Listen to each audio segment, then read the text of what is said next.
Hola, hola, les damos la bienvenida a esta, la novena clase del curso de Restauracionismos, una genealogía de la plenitud del Evangelio. Entonces, sin más, Juan, tu tiempo. Gracias por compartir su tiempo con nosotros y estar interesados en esta serie de clases que hemos llamado Restauracionismo, es una genealogía de la plenitud del Evangelio. Y en esta ocasión vamos a trabajar con algo que a veces consideramos también excepcional y que, aunque ya lo hemos hablado de manera somera en las anteriores sesiones, hoy especialmente queremos recalcar aquella idea de construir un pueblo de Dios, una ciudad santa y el tener todas las cosas en común. Si bien el referente que tenemos para la idea de tener todas las cosas en común viene de la Biblia, del relato de Hechos, la manera en que los cristianos europeos la pensaron y después la trajeron a estas tierras permite a nosotros rastrear la forma en que los santos de los últimos días posteriormente pudieron visualizar a Sion. Eh, la Sion americana no es una excepción, es parte de un movimiento más amplio de reflexión sobre lo que es ser cristiano, lo que es organizarse en comunidad, lo que es esperar el milenio y lo que es esperar precisamente la restauración. Esta combinación de ideas dieron a diferentes grupos cristianos la oportunidad de experimentar, de expresarse proféticamente, de desarrollar disciplinas y experiencias que van a tocar posteriormente la forma en que los santos de los últimos días plantearon su propia versión de estos hechos. Y como a veces nos vemos o pensamos muy excepcionalistas, esta idea de excepción nos puede llegar a pensar que somos los únicos o que nuestra experiencia fue totalmente fruto de una revelación sin contexto. Y por el contrario, eh, hay muchos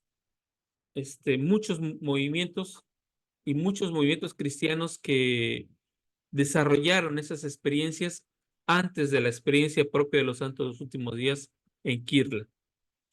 Y entre 1650 y 1850 se fueron dando una serie de experiencias de desarrollo de comunidades cristianas que trataron de diferenciarse de la corriente principal del protestantismo en general, que estaba más basada en el establecimiento, el seguimiento del Estado y en el desarrollo del propio capitalismo. Y hubo cierta parte de cristianos que pensaron acerca de la propiedad y de la práctica social de forma colectiva.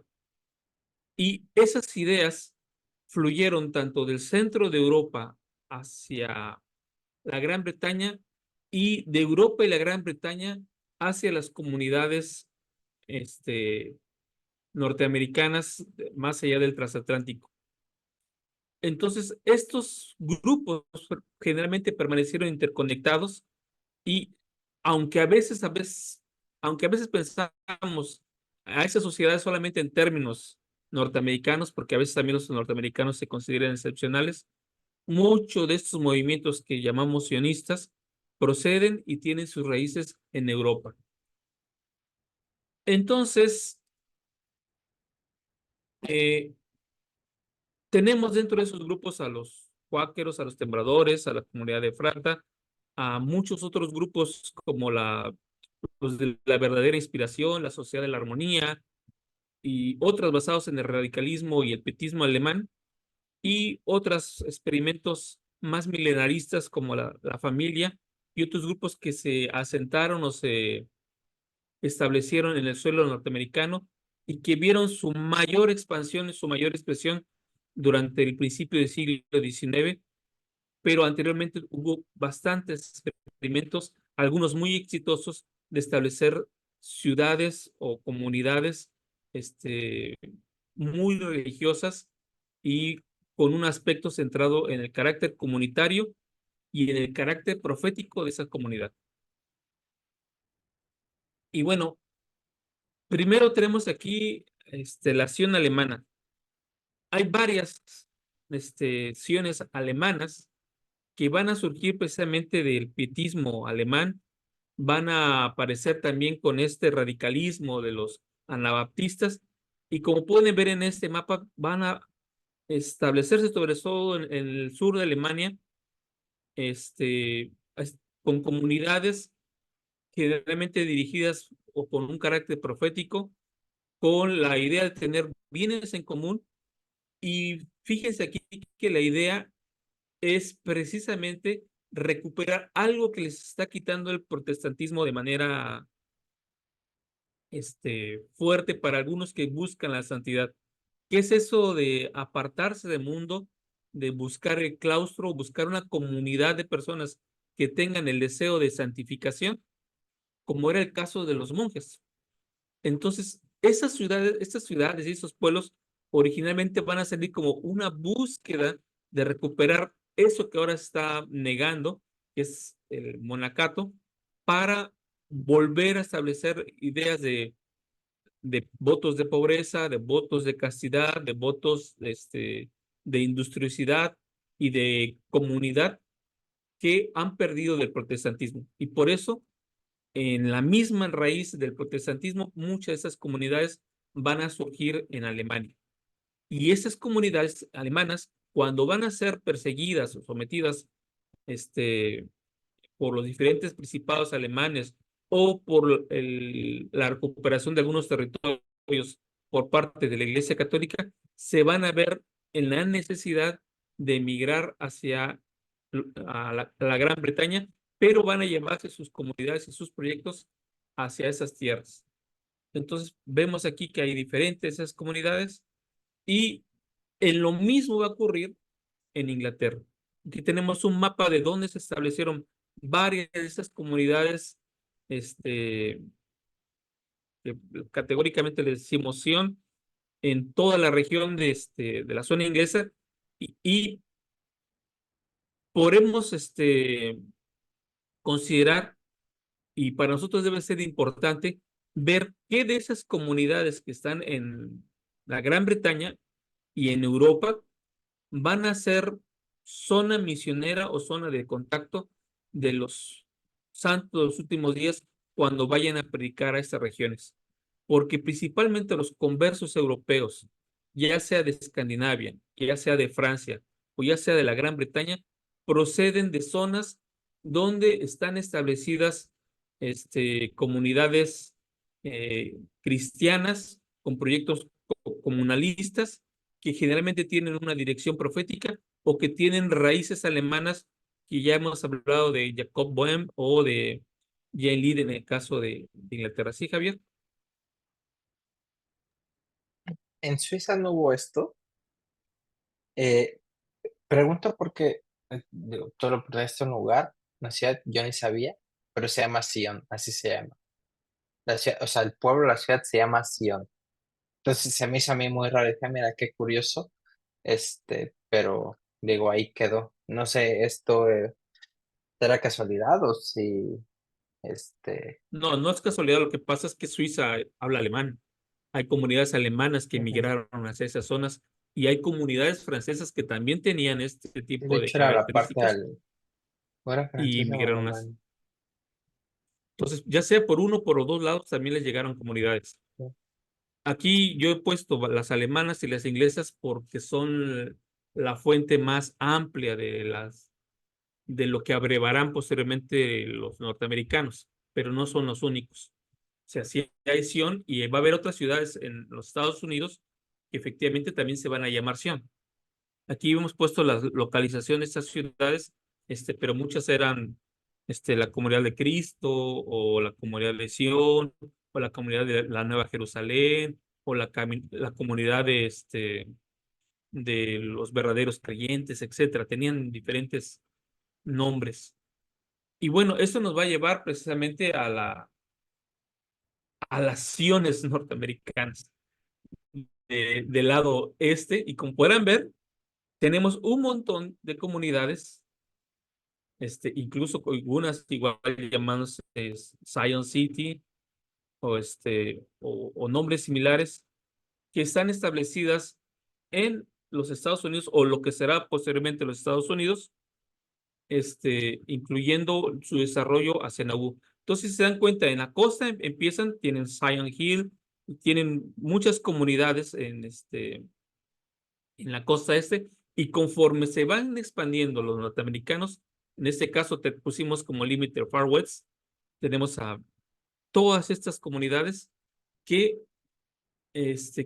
Kirtland o Nauvoo van a ser una entre tantas comunidades que están haciendo o participando de proyectos similares, a veces con una teología similar o a veces con las mismas raíces, pero en la diferenciación de la organización familiar sobre todo. A veces, o por poner más énfasis en el milenarismo y otras a veces van a poner más énfasis en el establecimiento de la comunidad. Algunos van a establecer fuertes lazos familiares de una forma y otras van a ser célibes y van a promover el celibato. Entonces, pero generalmente abrevan de ideas básicas que son restauracionistas, muchas de las cuales van a estar dirigidos por profetas o por líderes que se consideran profetas. Van a buscar un territorio que han recibido por profecía, por revelación, etcétera. Se van a establecer ahí, van a establecer la forma en que se va a desarrollar la comunidad y van a establecer la forma en que va a haber relaciones familiares.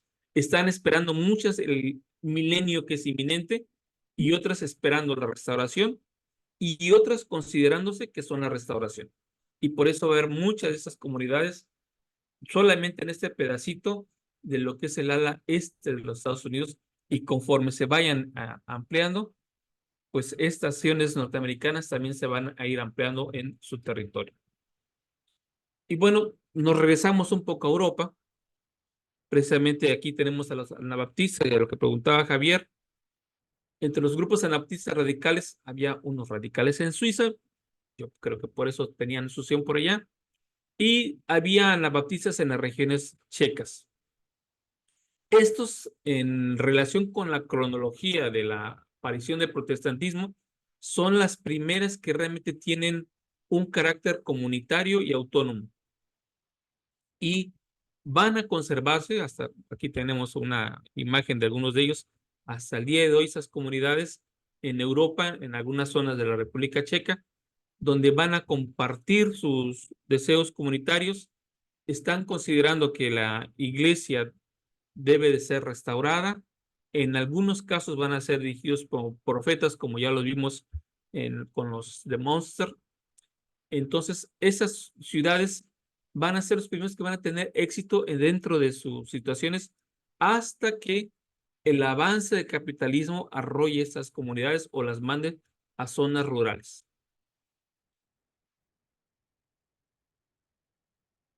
Y entonces vamos a tener primeras opciones.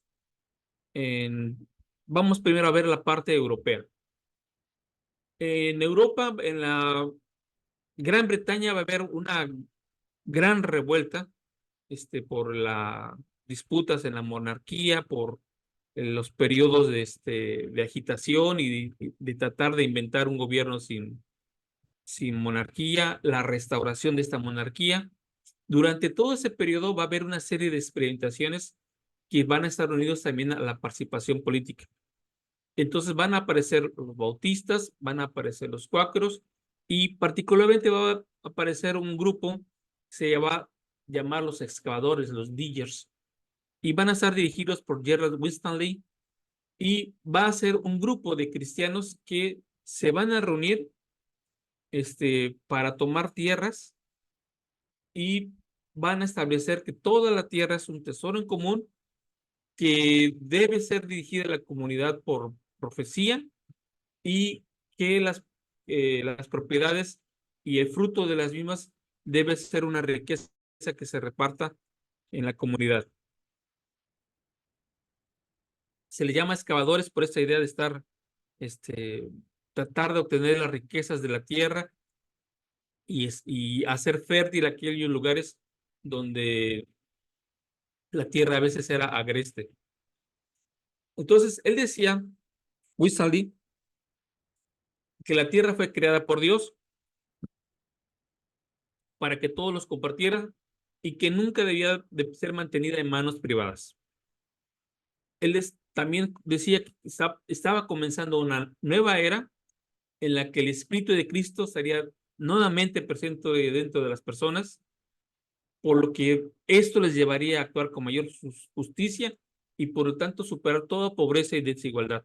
Entonces, una manera de significar que eras un cristiano realmente convertido y que renunciabas al mundo era participar de la comunidad. Entonces, de esta forma, al participar de la comunidad, ellos pensaban que se podía vencer la caída y solamente se podía establecer el milenio y de manera armónica si antes se establecían comunidades y donde las bienes fueran en común para que la gente empezara a despojarse de todo su orgullo, de toda esa impiedad y al desechar todo lo mundano, entonces el milenio podía venir. Y él instaba a crear esas comunidades y en la medida que se expandieran esas comunidades, pues estarían preparados para recibir a Cristo. Entonces, este era un símbolo para ellos de que los de que ser un buen cristiano pues era ser comunalista. Ahí mismo, en 1658, Peter Cornelius Procoy va de Ámsterdam a Inglaterra, lleva a un grupo de personas. En Ámsterdam están batallado, ellos habían establecido algunas comunidades cristianas, pero finalmente tuvieron que irse a Inglaterra porque pues no eran bien vistos y él llamó bajo un llamado profético a todos los que quisieran seguirle a reunirse con un pueblo justo y bien dispuesto para establecer un pueblo santo que tuviera todas las cosas en común. Llegaron, empezaron a establecer sus comunidades donde tenían todas las cosas en común, pero cuando se restablece la monarquía inglesa, ellos tienen que huir y se refugian en las colonias holandesas del Atlántico Medio. O sea, se vienen para acá y en las Antillas se establecen algunas comunidades en estas islas para preparar el reino milenario que ellos consideraban que estaba pronto en venir. Y en las regiones calvinistas de Europa, especialmente Ginebra y la República Holandesa, eh, Calvino, pues ya más o menos conocen la historia de Calvino y sus ciudades y los excesos que tuvo en Ginebra, pero hubo algunas figuras que se separaron de esta corriente, eh, pero que se reservaron la idea de ser guiados por un profeta y establecer una vida comunitaria. Uno de ellos fue Jean de Levadí, que trató de recuperar los elementos de la vida comunitaria que sintió que el camino que había llevado el calvinismo, lejos de ser comunitario, había establecido una jerarquía, había establecido una élite y había ocurrido derramamiento de sangre. Entonces él empezó a predicar este mensaje que combinaba parte del jansenismo católico con la idea esta de organización del calvinismo, pero también recuperando a los místicos centroeuropeos. Nos referimos a Jacob Boehme, a los quietistas, a todos los que vimos en nuestro segundo y tercer episodio. Y él abogaba por el retiro cristiano de todas las distracciones y placeres del mundo y de nueva cuenta enfatizaba la luz interior.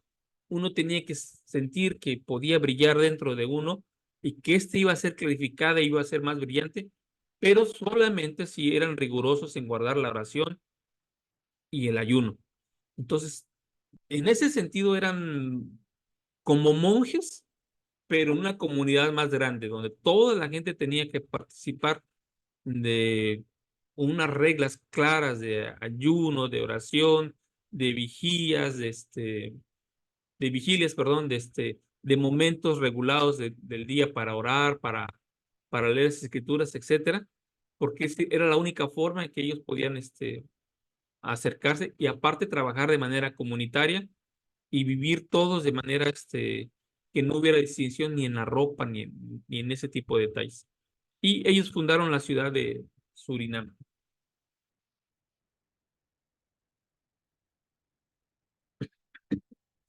Y bueno, estas mismas ideas van a llegar a la costa este de las colonias británicas y hacia 1680 se sentaron las bases para que una colonia estadounidense empezara a tener éxito. Y esto fue en Pensilvania. William Penn, que es el de la imagen, obtuvo una carta real para su nueva colonia en 1682 e inmediatamente lanzó una serie de campañas de reclutamiento a través de Europa Central, invitando a cualquiera que buscara la libertad religiosa a establecerse en Pensilvania.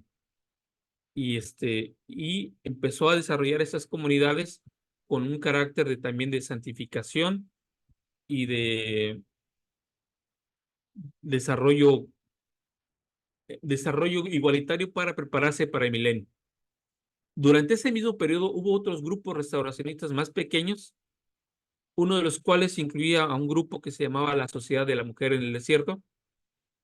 Este grupo, que estaba influenciado por las revelaciones y las visiones de Jacob Boehme y también influenciado por las revelaciones y visiones de Jean Litt, habían fundado una sociedad de la mujer en el desierto basada en lo que dice Apocalipsis, la que la mujer había salido al desierto, se había refugiado, y con ese refugio él también llamaba a que se apartaran del mundo y fueran al desierto, donde podrían prepararse para que el Señor en un momento dado pudiera traer a esta mujer a la iglesia para su propio seno y poder recibir el milenio.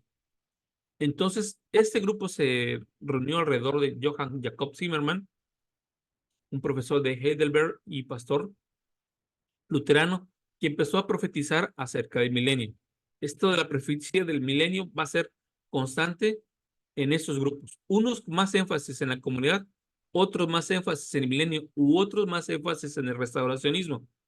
Porque, ¿qué va a suceder? También el restauracionismo no siempre va a engendrar iglesias. Algunos predicadores y líderes restauracionistas van a formar comunidades que a la vez forman parte de iglesias. Y va a haber otros restauracionistas que sí van a declarar un carácter más profético, pero que van a enfocarse más en el milenarismo, y otros que van a tener también el carácter profético, pero van a basarse más en la idea de comunitarismo o comunalismo en preparación para el milenio, unos viendo el milenio hacia un poco más adelante, primero establecerse bien ellos para que el milenio venga, y otros porque ya el milenio está inminente, tienen que hacer la sociedad, la ciudad, el pueblo a la voz de ya. Y esto va a ser la común de la mayoría de estos grupos. ¿Qué va a suceder? Pues que primero van a calcular una fecha, hacia 1685, luego pues no llegó, el señor no vino, y pues yo no pudo ser arrebatada. Lo vuelven a calcular hasta 1694 y sus seguidores van a huir al desierto, que va a ser venirse de este lado del charco para establecer la ciudad que debe preparar la llegada del Señor en estas tierras de América. Desafortunadamente para ellos, en 1694 pues tampoco llegó el Señor, pero bueno, tampoco llegó en 1890, así que Zimmerman murió antes de que partieras con su grupo, y el grupo fue guiado por un nuevo profeta, en este caso Johann Skelpius, y ese partido primero se detuvo en Inglaterra. Ahí entraron en contacto con los seguidores ingleses de Jacob Boehme, particularmente con la Sociedad de Filadelfia, de la que ya hemos hablado, y obviamente con los que habían seguido allí en Leeds.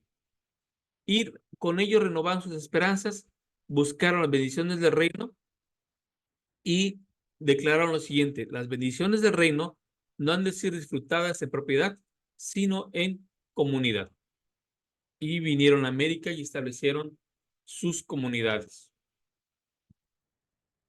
Entonces, continuaron su viaje, llegaron a Germantown, pues, porque sus amigos eran alemanes, entonces pues, por eso le pusieron así a su pueblo en Pensilvania. Y pues el milenio no llegó, pero sí afianzaron comunidades que tenían este carácter célibe. Y establecieron algunas comunidades, una de ellas se llamó el Contento del Alma Amante de Dios, o Capítulo de la Perfección. A esas comunidades llamaban capítulos, había un capítulo aquí, otro capítulo allá, y había otro que se llamaba Irinea o la verdadera iglesia del amor fraternal. Entonces, ellos vivían en comunidad, pero en comunidad ermitaña. O sea, vivían separados. Había algunos que tenían una familia, cosas así que no vivían en esa parte ermitaña, pero que eran los menos y no tenían exactamente el mismo nivel de participación y construían edificios para sus grandes reuniones, pero cada quien vivía aparte separado.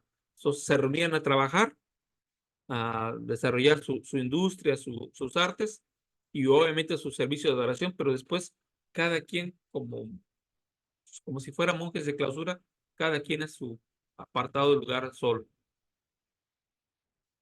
Y bueno, la otra corriente fuerte que va a llegarnos aquí a América y que también viene de Europa va a ser el comunalismo pietista, que es esta variante, ya vimos con los anabaptistas, etcétera, pero estos pietistas van a tomar más de las raíces de los moravos y de otros experimentos alemanes y las van a traer para acá. En ese sentido, se les va a llamar separatistas porque ellos no van a seguir a la iglesia luterana, por lo tanto van a ser perseguidos. Se les va a considerar heterodoxos porque sus creencias, como están basadas en la idea de restauración, de profecía, de milagros y de establecer comunidades, se aleja de la corriente principal del luteranismo y por lo tanto estos comunalismos pietistas van a tener fuerte impacto en, en nuestra América. Y una de las primeras comunidades que se va a fundar va a ser la comunidad de Frata en Pensilvania, hacia 1720. Ya pasamos esa primera etapa, estamos finalizando ese periodo, y va a ser de separatistas alemanes que van a venirse para salir de la región del Palatinado allá en Alemania y van a seguir igual las ideas de Jacob Boehme y van a tener énfasis en la profecía milenaria. Entonces van a fundar la comunidad de Frata por Conrad Wiesel, quien se proclamó profeta y empezó a enseñar sobre el milenio que iba a establecerse. Y obviamente, como ya están en América, pues ¿dónde va a ser Sion? ¿Y dónde va a venir el Señor? Pues en América, ¿no? Entonces, él empezó a enseñar que el milenio estaba cerca, que el Señor decía, bueno, comunidad, en ese caso, es que se estableciera, y esa comunidad fue la comunidad de Frata. Entonces, se mezclaron con algunos otros grupos, como el de Stuart Sanud, y este grupo en particular, pues, rechazaban el bautismo de los niños, por lo que les van a llamar Dunkers o los neobautistas, que, que van a tener mucho de lead y van a estar todavía presentes en esa región de Pensilvania para la época de José Smith. Y, y va a ser influyente precisamente por su énfasis en que los niños pequeños no deben ser bautizados hasta tener una edad de responsabilidad, en establecer la necesidad de un profeta, la necesidad de una ciudad y que el milenio está próximo por llegar a estas tierras.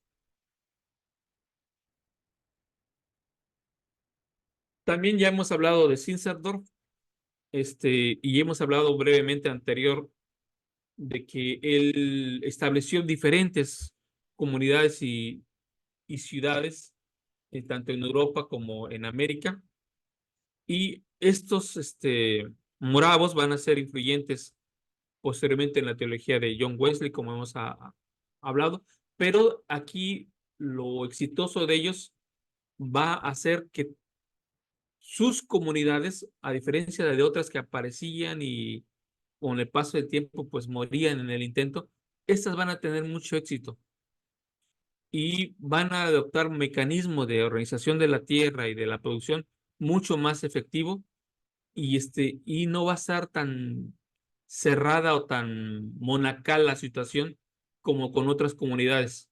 Y aunque creen en la necesidad del establecimiento de ciudades santas y del perfeccionamiento cristiano, la idea del corazón ardiente, ellos visualizan el milenio como para algo que vendrá una vez que se haya logrado la santidad y se haya establecido varios congregaciones de santidad y de unidad, para que entonces venga el milenio. Entonces no hay una fecha tan tajante como otros grupos comunalistas o milenaristas, sino más bien tienen esa idea, bueno, en lo que ocurre, vamos a vivir lo más cristianamente posible y ya lo otro le toca al Señor. Entonces, los misioneros moravos se establecieron primero en Jordan, después en Pensilvania.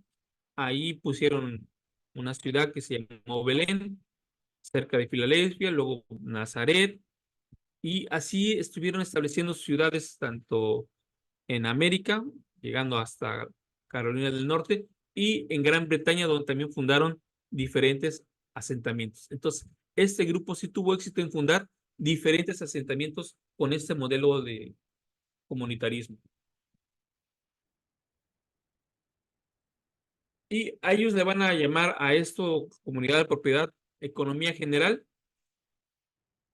Todas las comunidades se van a dividir en lo que ellos llaman coros, van a ser organizadas por grupos por edad, sexo, estado civil.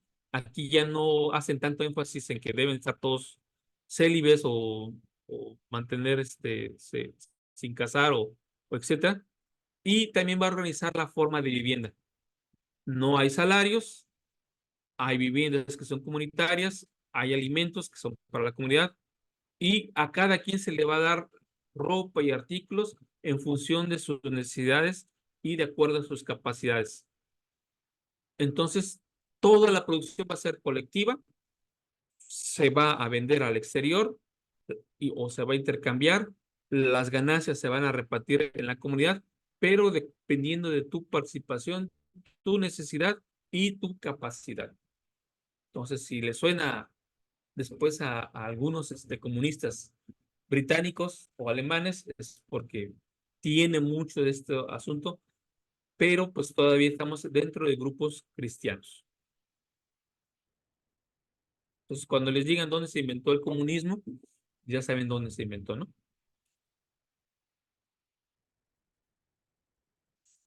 Ya 1805, Emanuel. Sí, quería preguntar si las ideas de Henry de Saint-Simon, creo, que era un socialista teórico o el primero que dio las ideas del socialismo, impactaron en estas ideas de las comunidades sionistas. Te ¿O diré, no tiene nada que ver? no, sí. Eh, Te diré que mucho sobre todo por sus raíces alemanas y por su experimentación en una sociedad industrial como es la británica, que son las mismas reflexiones que va a tener más adelante Carlos Marx, que es alemán, pero que está viviendo también en la Bretaña. Todos esos grupos comunistas y anarquistas muchas veces van a tener y van a hacer exactamente lo mismo grupos cristianos. De hecho, este, eh, no tanto Saint-Simon, aunque Saint-Simon va a impactar posteriormente algunas formas de organización en Utah, en este periodo que estamos hablando de 1805 a 1830, quien va a impactar más es Owen y toda la experimentación que Owen llega a realizar y la llega a realizar a una cuadra de Kirtland, en Ohio, en Harmony y estas comunidades. Él va a desarrollar experimentos de socialismo y muchos cristianos comunalistas van a unirse a ese experimento. Entonces va a haber un periodo de reflujo de entre unos y otros grupos comunalistas, pero quien trata de ver el origen del comunismo y del anarquismo sin mirar a los experimentos comunalistas cristianos, sobre todo alemanes y británicos, está obviando al elefante en la sala, porque muchas de estas ideas y mucho del trascendentalismo comunista abreva de esas ideas. Incluso el dispensacionalismo va a influir en algunas ideas comunistas de que la sociedad primitiva, que la sociedad, esta idea de separar la historia por etapas, desde el comunismo primitivo, de la acción primitiva a la acción futura, que es el establecimiento del comunismo, abreva mucho tanto del judaísmo como de esas dispensacionalismos que se va a dar en esos experimentos comunalistas. Entonces, cuando se está hablando de a cada uno según su necesidad, a cada uno según su capacidad, lo vemos aquí que lo retoman del comunalismo pietista, que son alemanes. Entonces, muchas de esas cosas lo están experimentando alemanes y británicos y lo están viendo enfrente con grupos cristianos, pero que ellos tratan, y solamente una corriente comunista lo va a hacer, de ser científica con todas las comillas que tiene para ese entonces, pero muchos de los otros comunistas y anarquistas van a tener un carácter todavía cristiano. Y su impacto va a ser bastante fuerte, y lo vamos a ver más adelante, en la forma en que van a ayudar a los santos de los últimos días, estos anarquistas y estos socialistas, a edificar Utah. Entonces, tenemos que en 1805, 800 miembros del grupo de armonía, dirigidos por George Ralph, se habían unido bajo su liderazgo en el oeste y construyeron una primera comunidad que se llamaba Armonía, o sea, Harmony. ¿Sí le suena Harmony, Pensilvania? Sí, súper conocido. Sí, por las revelaciones de José Smith, ¿no? Bueno, se estaba ahí. ¿Y ustedes creen que no veía esto? Y él va, George Rapp, a introducir inmediatamente la comunidad de bienes y con el propósito de garantizar que estos trabajos de desmonte, de construcción y de reorganización de las ciudades y planificar ciudades, tuvieran un carácter comunitario. Era la misma forma que se organizaba en Alemania, y recuerdo lo que hablamos al principio, el capitalismo está arrasando con lo que son las sociedades comunales, las sociedades agrícolas europeas, y muchas de esas sociedades agrícolas brincan para acá y tratan de desarrollar también eso. Sociedades agrícolas que vivían un mundo cristiano y vivían sujetos a la tierra y a la producción de la misma. Y algo que también va a ser muy cristiano y que a veces se nos olvida por toda la propaganda que ha venido desde entonces, desde después de 1917, es que los soviets originalmente tienen su carácter, un carácter más anárquico, cristiano, con organización del territorio, de la comunidad y de su unidad, necesidades y el reparto de labores y de situaciones que son previos a la aparición del comunismo con Lenin. O sea, ya hay soviets antes de Lenin, son los primeros que hacen insurrecciones, son los primeros que organizan a la gente, y que quien va a llegar a cosechar y después a erradicar a los soviets originales va a ser el leninismo. Pero estos primeros soviets en toda esta Rusia del imperio, va a tener esa relación de sociedad cristiana comunal, que posteriormente todos esos líderes cristianos comunales o anarquistas van a ser barridos cuando se implemente el comunismo bajo Lenin y Stalin, pero que son premios a ellos. Hay otros comunismos, hay mucho pensamiento anarquista en, en esta zona rusa, que está más basada en lo que estamos viendo ahorita que en lo que posteriormente va a suceder con fines del periodo de Lenin y Stalin. Pero bueno, eso sería para platicar en otra ocasión. Pero aquí la idea es que esta gente vino con la misma propósito de establecer una comunidad de bienes para producir, desmantelar y trazar sus ciudades. Algunas de esas ciudades las van a recibir, ellos van a decir que las reciben por revelación, el trazado o la organización de las mismas. Y nuestro amigo decía, estando en Harmony, única y exclusivamente van a estar en Harmony única y exclusivamente aquellas personas que son criadas y preparadas para el reino de Dios. Es razonable que se prohíba toda propiedad individual, porque en el reino de Dios ninguna persona posee nada como propio, sino todas las cosas en común. Y ese va a ser el propósito del establecimiento en Harmony, Pensilvania. Durante 10 años, la ciudad de Harmony había prosperado, pero tiene un carácter de célibe. Como ya hemos dicho, a esas ciudades a algunas les gusta el celibato y lo van a tratar de vivir a rajatabla. Entonces, Rapp decía que se basaba sus enseñanzas en lo que decía Pablo, que es mejor no estar casado, y pues como una forma de prepararse para el inminente milenio, porque Pablo decía, pues ya para qué me caso, porque ya hay milenios a las puertas, pues él también les decía, como el milenio ya es para mañana, no se casen. Dios quiere una sociedad en conjunto, va a recibirnos a todos como parte del cielo, y él quiere una sociedad justa que reproduzca el cielo, y para reproducir el cielo, nosotros ya estamos siendo comunes en todo. No puede haber diferencias, y por lo tanto no puede haber matrimonios o estándares diferentes.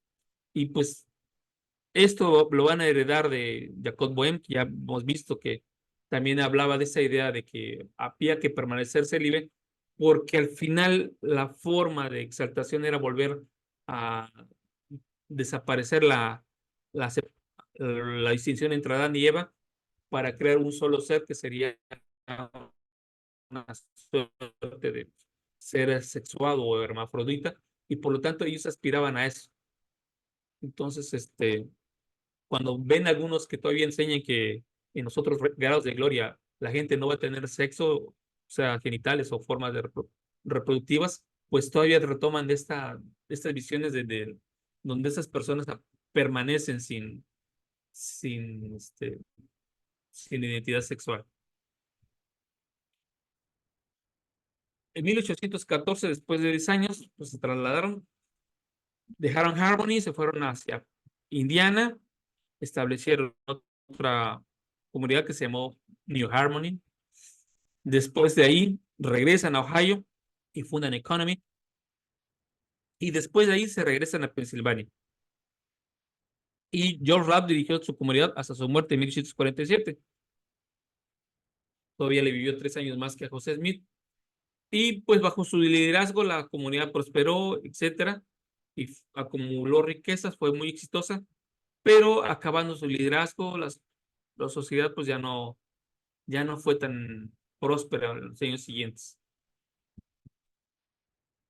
Durante 1816 y hasta 1840 va a venir una serie de grupos pietistas que van a estar saliendo de Europa y se van a empezar a establecer por toda América del Norte, estableciendo sus ciudades. Entonces, algunas ciudades de alemanas, como Wittenberg, van a salir y van a establecerse en Soar, Ohio, y es importante porque conversos, miembros de la iglesia, cuando se establecen, vienen de Soar y van a venir de muchas de esas comunidades que han sido asentamientos comunales durante mucho tiempo. Algunas de esas sociedades van a ser dirigidas por Joseph Baumiller, y él va otra vez, va a decir que es un profeta, se le manda a que establezca la comunidad de bienes, y ellos se esfuerzan para preparar el inminente regreso de Cristo, y para que empiece a marcarse la era milenaria, pues hay que establecer una ciudad santa, en este caso Zoar. Y ellos van a tratar de practicar un cristianismo ascético y puro. Ellos van a decir, no permitimos nadie que no quiera guardar los mandamientos, estrictos en el trabajo y estrictos en este cuidado de las cosas. Hubo también otra comunidad que se llamó la Comunidad de la Verdadera Inspiración, o los inspiracionistas, que es otra rama de estos pietistas, y se separaron de Harmony, crecieron con ellos, y cuando tuvieron que salir de Alemania y llegaron a Estados Unidos en la década de 1840, pensaban que eran también dirigidos por visiones proféticas. De hecho, todo su viaje dicen que el Señor les va guiando, reciben revelaciones de dónde lugar. El Señor les dice finalmente que se establezcan en cierto lugar, fundan la comunidad de Ebenezer, cerca de Buffalo, en Nueva York, y adoptan la comunidad de bienes y de nuevo son dirigidos por un profeta que los prepara para el regreso del Salvador en ese periodo. Va a haber otros que son mucho más famosos. Aquí hay tanto los cuáqueros como los cuáqueros tembladores o los Shakers. Los Shakers son cuáqueros, pero más radicales. La diferencia con ellos es que ellos van a ser dirigidos por una profetisa, Ann Lee. Van a surgir en la Gran Bretaña, pero van a tener la revelación y la visión de venirse a América a establecer esta sociedad que van a llamar la Sociedad Unida de los Creyentes en la segunda aparición de Cristo, pero que la gente le va a poner el mote de cuáqueros temblorosos o cuáqueros tembladores porque eran lo que ahora conoceríamos como Pentecostés. Entonces, como empezaban a levantar la mano y empezar a alabar y empezaban a expresar sus visiones y sus dones, empezaban ellos a desarrollar su predicación. Ann Lee va a tener una serie de visiones y profecías que los va a guiar a estas tierras. Va igual a seguir influenciada por Jacob Boehme, que influenció a muchos, y también por parte de las predicaciones de Jen Lee. Van a llegar aquí a América. La sociedad de los cuáqueros va a ser muy exitosa. Van a pasar generaciones hasta la época de José Smith, donde hay fuertes asentamientos cuáqueros, y muchos de esos cuáqueros van a pertenecer a la iglesia, ya sea porque son conversos al movimiento de Rigdon, o ya sea porque son conversos directamente bajo la dirección de las primeras obra misional que se establece en la iglesia. Entonces, cuando vemos en Kirtland estos avivamientos que también tienen el don de lenguas y que ven visiones, etcétera, es porque tienen esta fuerte influencia de los cuáqueros, y muchos conversos esperaban ver lo que habían experimentado o experimentaban en algunas ocasiones en estas comunidades como símbolo de que la presencia del Señor estaba con ellos. Y eso sucedía porque en algunas comunidades que los cuáqueros establecían cuando se dedicaba al lugar central, etcétera, y hacían su círculo donde oraban y clamaban y adoraban, pues sentían esta presencia que el Espíritu Santo era derramado sobre ellos y profetizaban, hablaban en lenguas y consideraban que el lugar que habían establecido había sido aceptado por el Señor. Y esta experiencia se va a reproducir en Kirtland. El problema igual con esta sociedad va a ser el celibato. Entonces ellos decían que la comunidad de bienes y el celibato eran signos de una dispensación final, era el fin de la historia, cuando todo pecado sería vencido y cuando todas las personas podían ser unidas en Cristo. Entonces, Ann Lee siguió esta predicación mesiánica, y aunque posteriormente ella, conforme pasó el tiempo, no escribió más revelaciones hacia el final de su vida y el movimiento siguió a cargo de otras personas, a ella se le consideraba Mamá Lee o Mamá Ann, y se le reverenciaba y aceptaba. Cuando los misioneros santos de los últimos días van a predicar a los cuáqueros, pues van a decir que eso es del diablo, que esas profecías de mujeres no valen, etcétera. Aunque para ese tiempo muchas mujeres van a desarrollarse como profetisas o como líderes de comunidades, y cuando llegan las comunidades de varones desarrolladas posteriormente, van a ser algún principio una rareza más que la regularidad. Y bueno, ya nos preguntaban sobre los socialistas. Igual nuestros amigos socialistas van a venir para acá.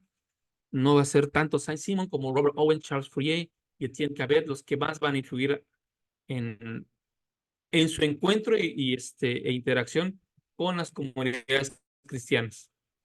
Entonces, Robert Owen, que es el padre de este socialismo que algunos llaman socialismo utópico, a veces de manera despectiva, va a establecer en Ohio asentamientos comunitarios socialistas con que al llegar aquí a América van a mirar las experiencias y los éxitos y resultados que están teniendo otras sociedades. La de Robert Owen va a estar conviviendo casi en el mismo periodo de los santos de los últimos días y sus establecimientos en Ohio y Missouri. Son contemporáneos, va a haber flujos e intercambio de experiencias y va a ser durante ese periodo donde José Smith por lo menos va a asistir a 2 reuniones sobre los socialistas o sobre mensajes socialistas, y aunque no lo rechaza, tampoco le llama más la atención, puesto que la experiencia que tiene ya en sus ciudades, en los establecimientos de Missouri y de Ohio, y lo que ha visto con otros grupos comunitarios, no se le hace tan diferente ni tan interesante lo que le plantean los socialistas. Por lo tanto, no va a tener tanto impacto para José Smith en ese periodo, como sí lo va a tener el impacto de otras experiencias comunales dentro del cristianismo. Y bueno, pues ya estamos hablando de la década de 1830, 1840, ya estamos hablando de la época de José Smith, ¿no? Entonces vamos a hablar de Mación. Va a haber va a ser el momento de explosión de muchos experimentos comunitarios. Y eso se van a dar tanto en el estado de Nueva York como en Nueva Inglaterra y en los nuevos establecimientos de Ohio y de Indiana. ¿Y quiénes van a estar en Nueva York, Nueva Inglaterra, Ohio y cachitos de Indiana? Pues todos los santos de los últimos días con sus mismos proyectos. Entonces, en Nueva York va a estar Zion Hill, que lo mencionamos al principio, y va a estar dirigida por un profeta que se va a llamar Robert Matthews, y asimismo se van a llamar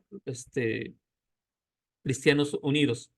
Este profeta va a establecer Sion en Nueva York. Posteriormente el grupo no va a crecer ni va a tener mucho éxito, pero va a estar vigente en ese periodo de los años 30. Y cerca de ahí va a haber una comunidad que se va a llamar La Familia, que se va a establecer en Kirtland, Ohio. Ya Kirtland había sido territorio de exploración de otros grupos comunalistas, pero en ese caso se van a establecer en Kirtland, Ohio, La Familia. ¿Quién dirige La Familia? No sé si reconocen de la imagen. Martin Harris. Martin Harris. ¿Quién? No, no, no, Marty Harris, no. No, tampoco es La Familia Michoacán. No, no, de esa familia no. Bueno, No, no lo este conozco amigo que mucho está por aquí, foto. por foto, es Sidney Rigdon. Se los puse más jovencito, por eso no, sin barba. Es Sidney Rigdon quien va a dirigir la comunidad de La Familia. Él viene de un grupo restauracionista de por sí, las comunidades las iglesias de Cristo, los discípulos de Cristo. Él va a ser originalmente socio de Campbell. Campbell va a plantear un restauracionismo racionalista, una vuelta a las raíces, pero de una manera ordenada. No quiere nada ni de visiones, ni de ciudades de Sion, ni nada, sino regresar por el puro estudio metódico y una revisión erudita de las escrituras. Él cree que se puede restaurar las cosas. Sidney Rigdon no cree en eso, y él va a jalar con su grupo y se va a establecer en Kirtland, Ohio. Y ese grupo se va a llamar La Familia. Pero Kirtland es un buen, Sidney es un buen orador, un buen predicador, pero es muy mal organizador. Y su comunidad de La Familia, para cuando llegan los misioneros de la iglesia, que la iglesia no era nada, era una congregación ahí, chirris de Nueva York, van a predicarle a Rigdon, y Rigdon va a decir, ¿saben qué? Yo soy Juan el Bautista, que estaba preparando el camino para la llegada del profeta que restauraría todas las cosas. Y eso está sucediendo en Kirtland, Ohio, mientras que cerca de ahí, en Indiana, va a estar la Congregación de los Santos. De los Santos, y hay otras congregaciones de santos de los últimos días, en esas zonas, y de ahí vamos a tomar el nombre. Originalmente, la iglesia, cuando se restaura, es la Iglesia de Cristo, que tiene el mismo nombre que lo de los carmelitas, y cuando llegan a esa zona tienen a santos por delante, y esa combinación de nombres va a dar posteriormente la concepción de la Iglesia de los santos de los últimos días primero y después la iglesia de Jesucristo de los santos de los últimos días. Pero en ese momento va a haber pues esta comunidad de la familia, la comunidad de los santos, y cada uno de esos tres grupos, ya sea el de Nueva York, el de Rigdon y estos amigos de los santos, la congregación de los santos o la iglesia de los santos, van a ser grupos que se han separado de las metodistas, de los discípulos de Cristo, bautistas, y que van a andar en busca, por eso les van a llamar buscadores, en busca de algo que les dé una cohesión a su idea restauracionista. Entonces dice, pues, como que hemos querido que algo nos cohesione, y cuando aparece el movimiento de José Smith, ellos van a considerar que es el molde que los va a cohesionar, lo que ellos estaban esperando.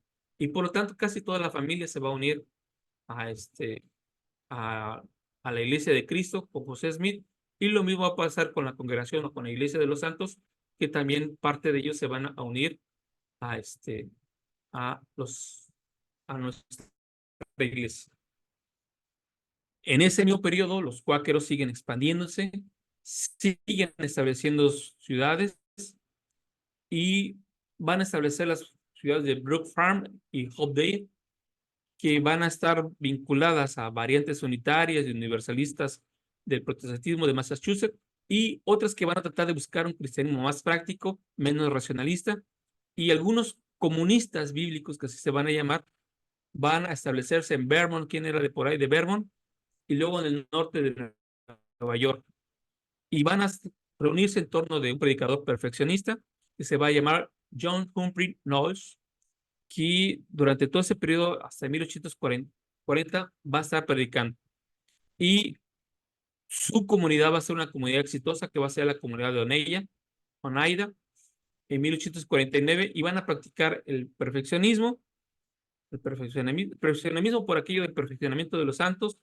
Ellos están igual en la espera de que va a venir un gran milenio, que va a ser inaugurado, que deben de mantener una comunidad de bienes, que deben de ser dirigidos por un profeta, en este caso nuestro amigo John, y, y que deben de buscar el perfeccionamiento o la santidad cristiana. Y bueno, pues entre el mismo 100,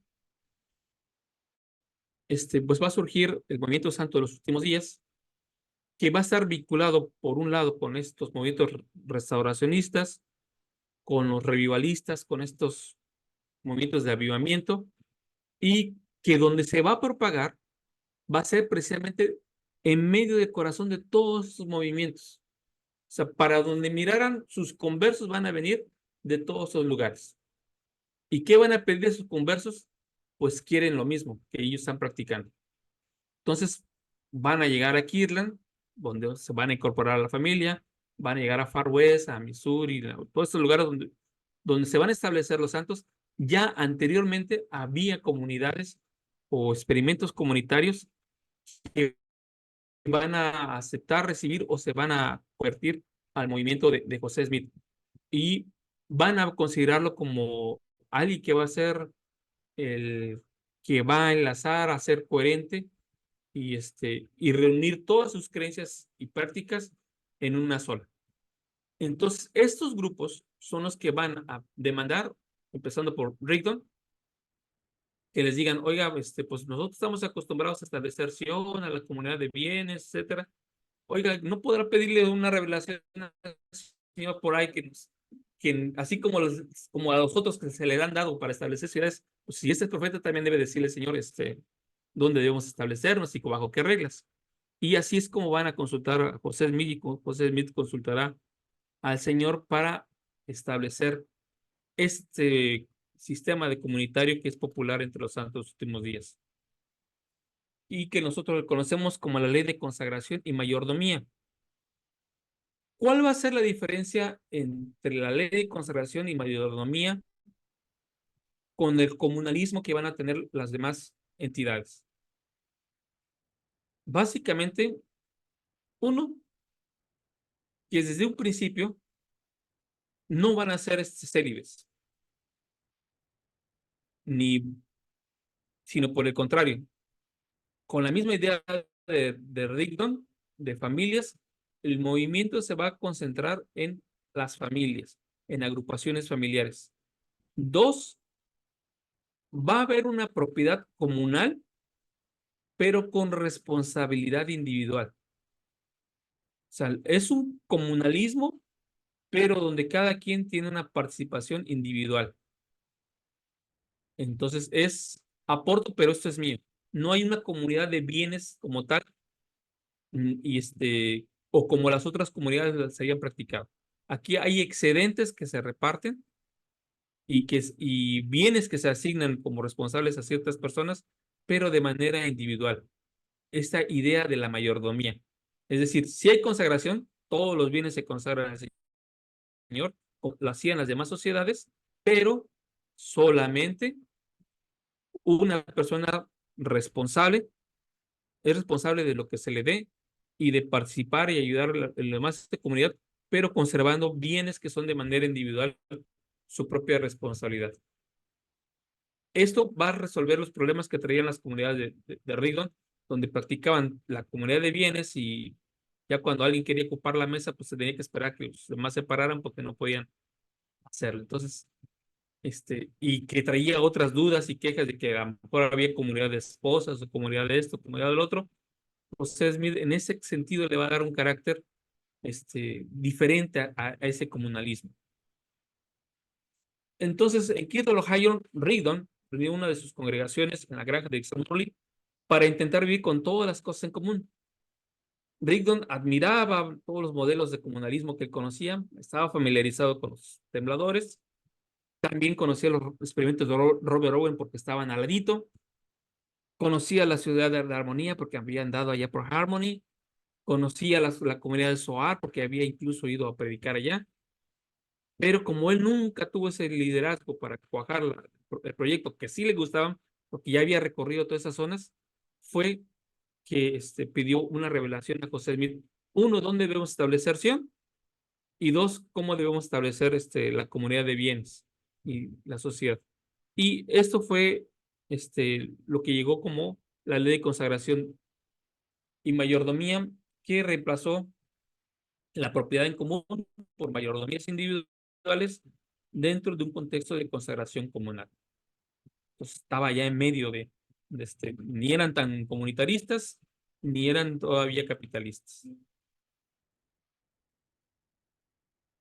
Y bueno, ¿quiénes otros se van a convertir a la iglesia? Pues un pequeño, aunque pequeño, muy significativo grupo de tembladores. Uno de ellos va a ser Lyman Copley, un antiguo temblador, unos cuáqueros, pero que tenía un montón de terrenos. Y se unió a la iglesia a principios de 1831 en el norte de Ohio y pues obviamente despertó el interés de la obra misionera de los tembladores, el que decía, bueno, si esto es verdad, pues yo quiero que también mis amigos tembladores vengan y se conviertan. ¿Qué ventaja tenía convertir a los cuáqueros tembladores? Que ellos ya habían tenido comunidades exitosas, preparatorias para el establecimiento de la llegada del Señor y podían enseñar tanto a la gente de los conversos de Rigdon como a los conversos neoyorquinos cómo echar a andar esos experimentos. Y aparte, pues tenía los bienes para poder hacerlo, tenía tierras a donde podía dedicar a las personas. Parley Pipa también tenía lazos familiares con los tembladores, había crecido ahí cerquita también de una de esas comunidades, había predicado en New Lebanon y había estado haciendo proselitismo el año anterior, conocía las comunidades de primera mano, como la de North Union, y había dejado también libros de Mormón en esas zonas. Por sus relaciones familiares, por su experiencia, por su carácter de buscador. Él había sido uno de esos buscadores que había estado con el movimiento de Rigdon, con otros movimientos, andaba buscando esa idea de restauración y también conocía esos experimentos. Y por lo tanto, cuando él se convirtió, pues obviamente fue a buscar a sus familiares tembladores y sus amigos para enseñarles este nuevo proyecto. Y bueno, Copley había permitido que docenas de mormones de Nueva York se establecieran temporalmente en su tierra, pero pronto se regresó con los chakras. Después de que fue fue a la obra misional con ellos, pues como que le entró la nostalgia, le dijo a su compañero de misión, bueno, pues te amamos mucho, te queremos mucho, pero pues aquí en adelante cada quien se separa y ya no sabe más de él, él regresa a sus tierras, pero esto, lejos de desanimar a José Smith, le dio un ímpetu para instruir a los santos de los últimos días en Nueva York, que habían estado viviendo en las tierras que Copley les había prestado, pero como era ya no quería nada con ellos, pues le dijo José Smith, es momento de emigrar a Missouri y establecer Sion acá. Y todos esos salen de las tierras de Copley y van y tratan de establecerse en Missouri para establecer Sion. Aún así, la conexión con North Onion no se terminó y aquí va a haber otro converso. Jesse Gauss es, es el consejero perdido de José Smith. Fue uno de los consejeros de José Smith y casi llegando lo pusieron de consejero porque era una persona con mucha experiencia que ya tenía conocimiento de cómo llevar a cabo una sociedad comunal y llegó a ser una persona influyente con nuestros primeros miembros de la iglesia y cuando se convirtió, siendo él un templador, se mudó con su familia desde donde estaban a llegar con los miembros de la iglesia. En 1831 salió de por ahí y dejó a los tembladores mientras vivía en Kirtland y se convirtió en uno de los líderes más prominentes, especialmente porque sabía organizar todo este tipo de, este, de sociedades. Él fue y visitó a los que habían sido expulsados de las tierras de Copley, los ayudó a organizarse para que pudieran dirigirse hacia Sion. Fue uno de los organizadores de la Firma Unida, esta sociedad donde se organizó económicamente la iglesia, y de la firma literaria que se encargaba de todas las publicaciones de la iglesia. Él fue el ideólogo detrás de estas concepciones. Y comento aquí que el historiador Mario de Phillips ha sugerido que Gauss actuó como consejero de Smith en todos los asuntos comunitarios durante su visita a Sion. Todo lo que tuvo que ver con organizar Sion, ahí estaba Gauss pegadito.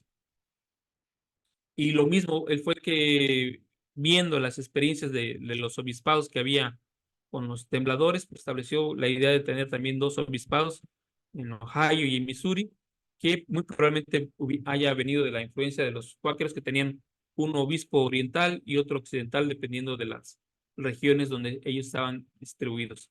Y se encargó él de supervisar y de ver la repartición de las tierras y de las personas en ese momento.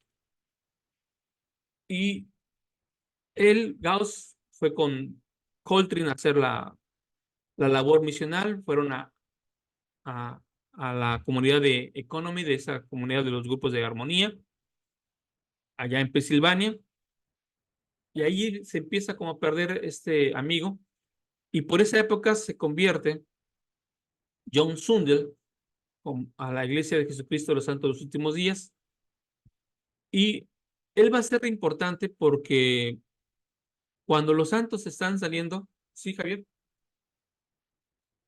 Ah, era solo si sabemos por qué los cuáqueros tenían ese obispo occidental o oriental, me sonó muy al estilo imperio romano de vamos a dividir el imperio y vamos a tener dos sedes, ¿no? Bizancio y Roma. Pues, mira, Es- lo que sucede es que después de la muerte de Anne Lee, había que tener grupos de cohesión. Entonces tenían una suerte como de líder profeta que aglutinaba a los cuáqueros tembladores, pero requirieron de dividir sus territorios como en dos lugares, en donde se nombraron obispos para los que vivían en ese territorio consagrado, a occidente y otro al oriente. Ambos eran dirigidos por el obispo de la región, que era el que se encargaba de darle sus bienes y sus asignaciones a los que vivían en esas comunidades, y el otro obispo no se metía con las propiedades de ese lado, sino que se hacía cargo del otro grupo. Entonces, por eso tenían esa división y hacia arriba tenían un profeta aglutinador. Ese mismo modelo es que van a tomar con José Smith. José Smith introduce los obispos, uno para Ohio, donde está una comunidad de santos, y otros para Missouri, con otro obispo. Pero José Smith va a seguir dirigiendo, coordinando la iglesia. Después este asunto se va a cambiar cuando se van a nombrar presidentes para cada una de estas cosas y que va a ocasionar después las divisiones y las contiendas en Missouri, cuando estos presidentes sienten que tienen más autoridad que el presidente de la iglesia. Pero originalmente esa fue la idea de tener como obispos para dividir la gestión de la tierra, básicamente. Ok. Gracias. Bueno, estábamos con John Sundell. Él va a mandarles carta a sus amigos los armonistas, les está diciendo la importancia de convertirse, lo que ha experimentado en Nauvoo. Nauvoo, después de que salen los santos, se va a convertir en otra suerte de experimento comunitario, en este caso experimentos socialistas en Nauvoo, y algunos de esos socialistas van a emigrar posteriormente a Utah. Y mucha de esa influencia de estas personas viene a través de John Sundell. Y va a haber otro líder religioso y un experto en socialismo, que va a ser Luis Alberta. Él va a unir las concesiones del comunalismo religioso con el socialismo que está conociendo en ese momento. En Europa están sucediendo un montón de revoluciones, donde se están experimentando. Tenemos al Imperio Austrohúngaro en la búsqueda de la independencia de los húngaros, 1848. Tenemos el Mayo de París, bueno, el Mayo de París, no, la Comuna de París, en ese tipo de periodo, y en toda Europa va a haber una serie de revoluciones. ¿Y alguien se acuerda en qué consistió o sabe en qué consistió el Mayo de París? Digo, el Mayo de París, la Comuna de París.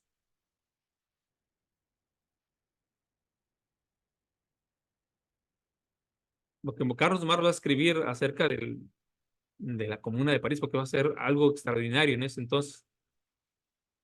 Es la primera vez que una comunidad no se rige ni por el bonapartismo ni por ese tipo de situaciones, sino se dirigen solos y tienen una sociedad en común, etcétera, y van a desafiar durante bastantes días la Comuna de París, todos los embates por tomarla. Ahí va a haber una serie de utopistas franceses y de socialistas franceses que van a influir mucho en ese tipo de revoluciones y movimientos.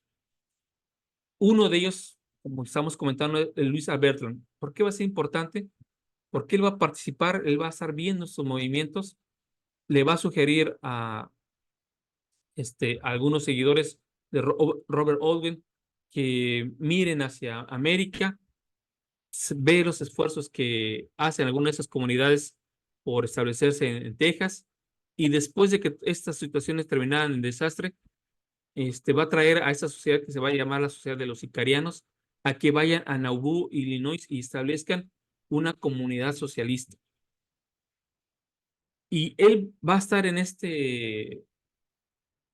a dos caballos ahí en Europa, y va a estar investigando a los mormones una vez que se compra Nauvoo. ¿Sí, Manuel?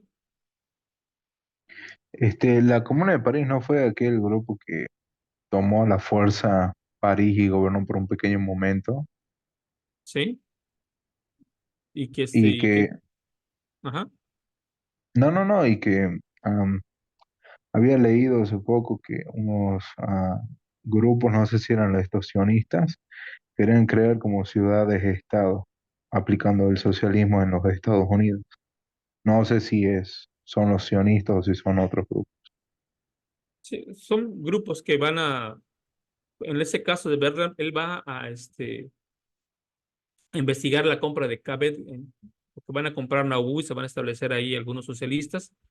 Y él va a escribir en Europa, en 1849, lo siguiente: los mormones ponen todo en común y están unidos por los lazos de la hermandad y el socialismo.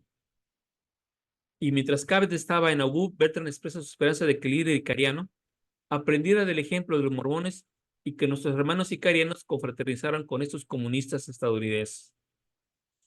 Y Bertrand va a estar entusiasmado con lo que está aprendiendo acerca de los mormones, y él se va a convertir a la iglesia. Y él tiene la experiencia, junto con otros anarquistas y socialistas franceses, y junto con otros anarquistas y socialistas británicos, van a emigrar hacia Utah. Él, todo tiempo que va a estar en Utah, va a ser un líder en la iglesia, va a escribir y hablar a Europa acerca del milenarismo, acerca de la experiencia del comunalismo mormón, con la esperanza de convertir a sus compatriotas y que ellos vengan y se establezcan en Utah. Para él va a ser la primera vez que una comuna triunfa y que se puede sobrevivir más allá de las experiencias de París y más allá de los experimentos que se han estado haciendo en Europa. Dice, aquí es donde se puede realmente establecer, aquí sí estamos teniendo éxito, e invita a los europeos a que vengan. Entonces, cuando la iglesia empieza a mandar misioneros de nueva cuenta de Utah a Europa, a Gran Bretaña, a Francia y a los Países Bajos, ¿quiénes se van a convertir? Se van a convertir mayoritariamente aquellos que ya han practicado o tenido experiencias comunalistas, aquellos que de alguna manera ya han seguido a un profeta o alguna visión o han tenido algunas revelaciones, pero que están vinculados a esos proyectos comunalistas, tanto en la Gran Bretaña y en algunas partes de Europa. Es allí donde van a estar los conversos santos de los últimos días. Entre esta gente, que a la vez es gente de la clase obrera, desposeída, pero que tiene la experiencia y tiene las habilidades necesarias para poderse establecer en una sociedad que requiere de una rápida industrialización y de un esfuerzo comunitario para generar riqueza. Entonces, Butler va a preguntar, ¿quién nos dirá ahora por qué esa perfecta armonía social, esta comunión de pensamiento, de sentimiento y de voluntad, existe solo entre los mormones? ¿Cómo se explica ese milagro de un pueblo reunido entre todos los demás y animado por el mismo sentimiento religioso, social y político? Para Bertrand, la experiencia santa de los últimos días va a ser la experiencia única y triunfante. Y los conversos que vienen por esa línea de Bertrand, que son europeos continentales, se van a diferenciar de los conversos invitados por Sundel, en que esos que van a provenir más de la idea británica van a estar más a la urgencia del milenarismo que del comunalismo. Bethlehem y otros grupos van a estar más preocupados por establecer ciudades y proyectos comunitarios, mientras que muchos conversos es, vámonos a Sion porque ya Sion está inminente, es en Utah, y una vez que nos establezcamos ahí, vendrá poco tiempo el Señor. ¿Quiénes van a finalmente a triunfar dentro del proyecto de desarrollo de Utah? Los gente que viene de la línea de Bethlehem. Entonces, ambos tienen en común esos conversos tienen en común que traen la restauración del cristianismo primitivo, la renovación de los dones espirituales, que inminente está el milenio, pero la gente de Bethlehem y esos conversos europeos de su línea es, primero hay que establecer la comunidad. Y lo que van a esforzarse en Utah es establecer la comunidad. Entonces, ¿qué van a hacer? Con esas experiencias y con lo que están viendo los misioneros que están siendo enviados a Europa, van a empezar a ver los experimentos comunitarios exitosos que están teniendo en el continente, especialmente en Inglaterra, que son las cooperativas. Ellos han visto cooperativas de estos obreros, muchos de los cuales son cooperativas comunales cristianas, y dice, creo que podemos hacer eso, con la ventaja de que muchos conversos van a venir a América y ya saben cómo crear una cooperativa o ya saben cómo crear una ciudad comunal. Y a diferencia de los experimentos que había en la época de José Smith, estos experimentos se van a llamar la Orden Unida en Utah, van a ser exitosos. Y se plantea lo siguiente, la cooperación en todas las formas es una de las características más sobresalientes de la época actual. Es la cooperación que cubre Europa y América con los ferrocarriles, tiende el cable atlántico, y es por medio de la cooperación y la unión de pequeños ahorros que los pobres están aprendiendo a disminuir las dificultades de su pobreza y a procurarse muchos de los goces de los ricos. Entonces Luis Bertrand tuvo la esperanza de que el comunalismo se restableciera entre los santos últimos días, trabajó con ello, hizo propuestas al presidente John.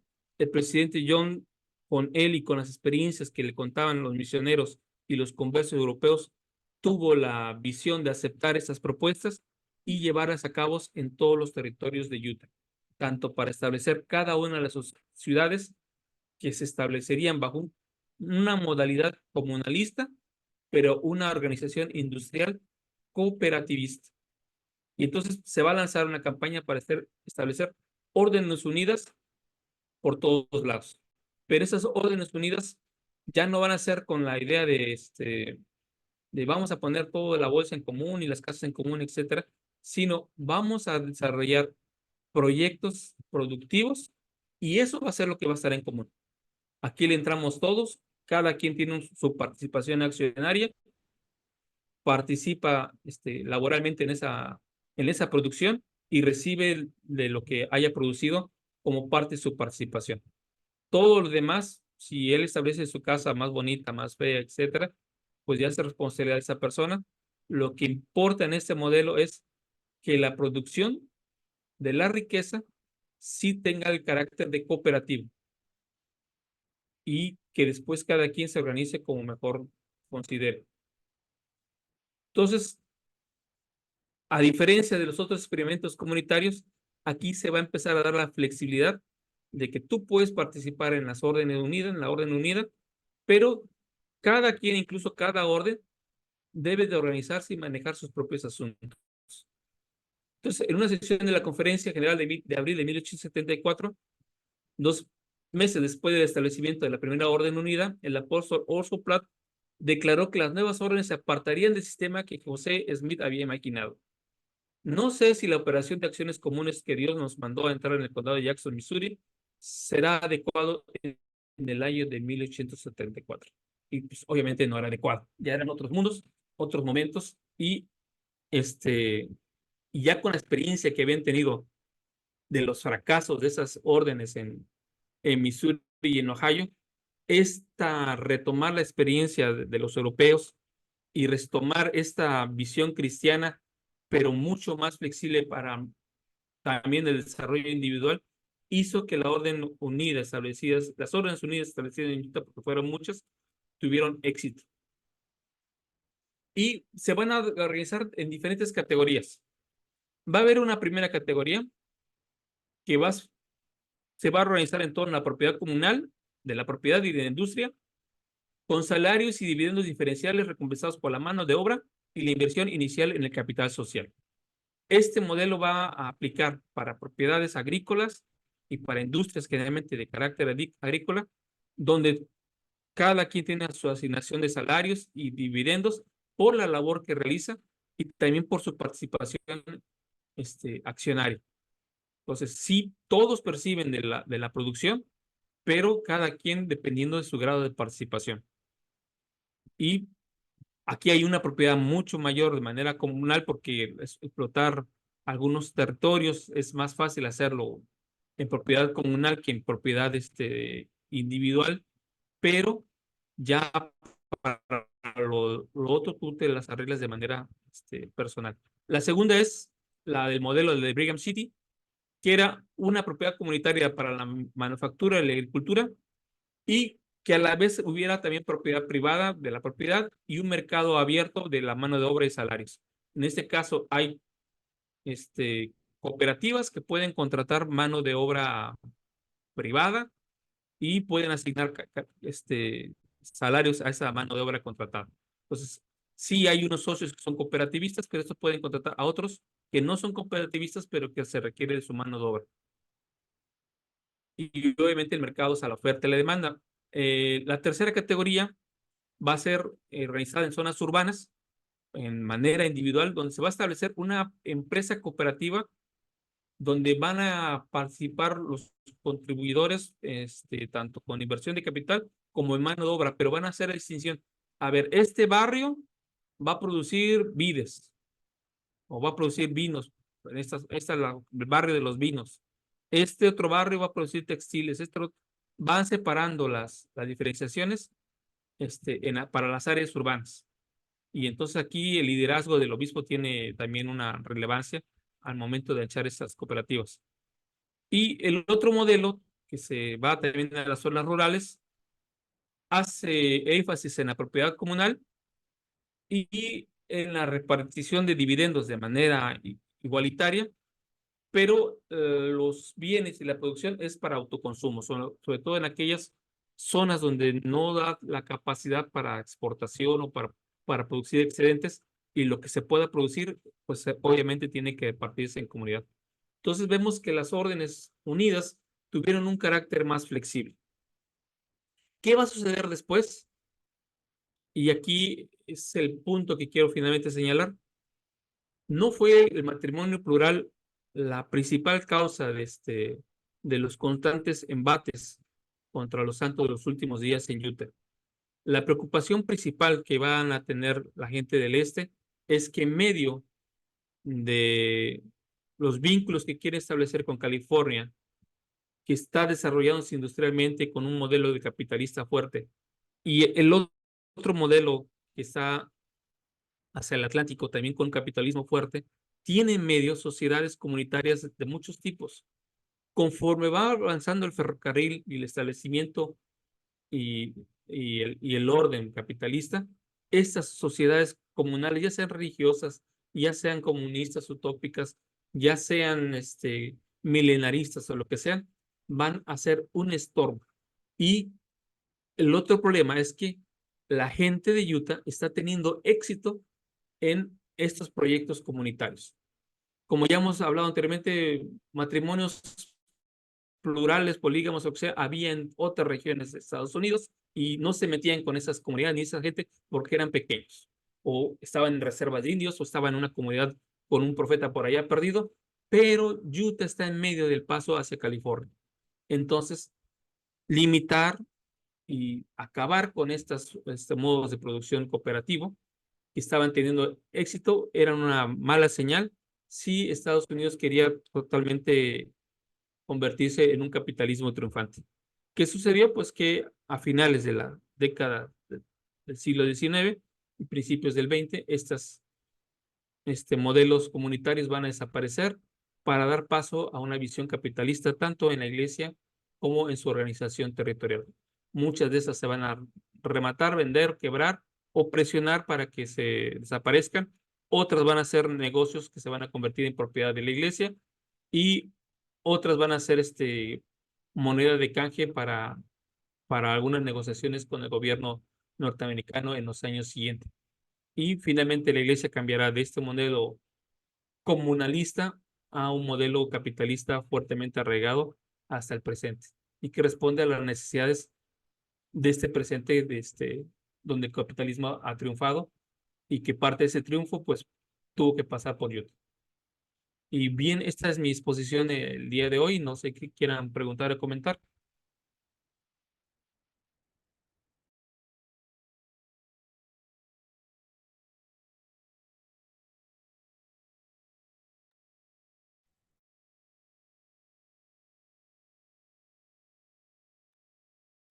Bueno, considero que ha sido uno de los contextos más necesarios, más aún para el concepto de Sion para los primeros santos.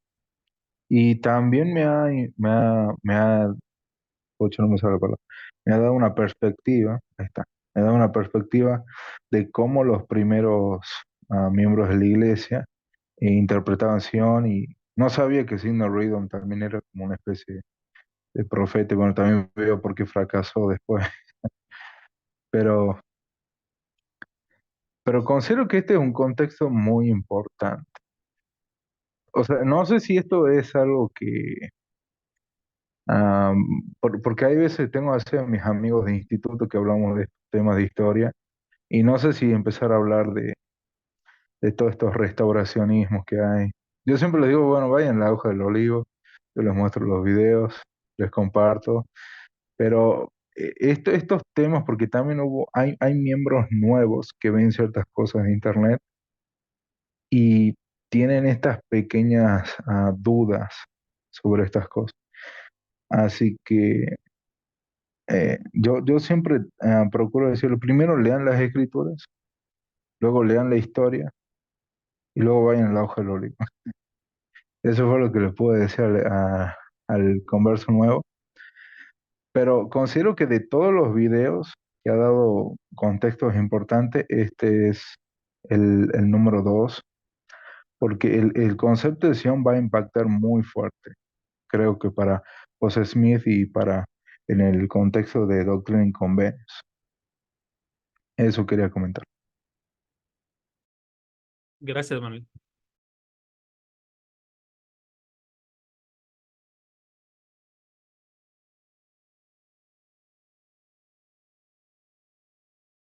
¿No hay más preguntas o comentarios?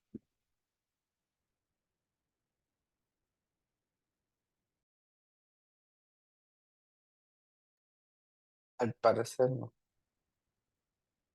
A la una, Y nada a más las dos. comentar, para los que son Ajá. de México, vamos a tener nuestro propio utopista, que va a ser Rodacanati, que también va a ser miembro de la iglesia y que va a tratar de experimentar y establecer los éxitos que ya él había observado con los santos en Utah y que va a tratar de reproducirlo en México. Bueno, pues el día de ¿En qué mañana, parte? en el centro del país, entre Hidalgo, Estado de México, etcétera, va a haber comunidades sionistas dirigidas por Rodacanati, que fue él era el primer presidente de Rama en México y que Sí, era un sabía. anarquista. Sí, cuando los socialistas eran vistos de buena manera. Y pues nada más. Bueno, pues el día de mañana veremos, bueno, en la próxima sesión veremos básicamente, ya hemos visto cómo algunos restauracionismos se han quedado en el camino. Hablaremos de esos restauracionismos derrotados que se quedaron en el camino y hablaremos de los restauracionismos triunfantes y cómo se expresa el restauracionismo al día de hoy y por qué tiene que ver con los ovnis. ¿Vale? Bueno, si no hay más, nos vemos hasta mañana.